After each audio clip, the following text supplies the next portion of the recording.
काय आहे futuristic classroom ही संकल्पना? प्रत्येक विद्यार्थ्याला स्वतंत्र ई डेस्क तर शिक्षकांना ई पोडियम.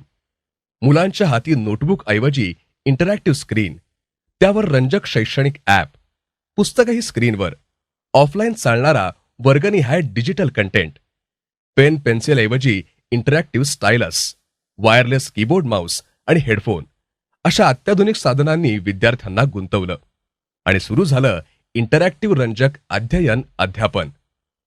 इंटरॅक्टिव्ह डिजिटल अध्ययन अध्यापनाबरोबर विद्यार्थ्यांचे रंजक पद्धतीने वस्तुनिष्ठ मूल्यमापन करण्याची सुविधा देण्यात आली आहे. शिक्षकांचा ई पोडियम आणि विद्यार्थ्यांचा ई डेस्क FCMS या सॉफ्टवेअरद्वारे एकमेकांना डिजिटली जोडले जातात. शिक्षकांनी आपल्या ई पोडियमद्वारे दिलेली ई ऍक्टिव्हिटी एकाच वेळी सर्व विद्यार्थ्यांना आपल्या डेस्कवर सोडवण्यासाठी मिळते. कोणत्याही विद्यार्थ्याच्या ई डेस्कचा ऍक्सेस कंट्रोल शिक्षकांकडे असल्याकारणाने विद्यार्थ्यांनी सोडवलेल्या ई ऍक्टिव्हिटीवर शिक्षक वैयक्तिकरित्या ई पोडियमच्या मदतीने मार्गदर्शन करू शकतात.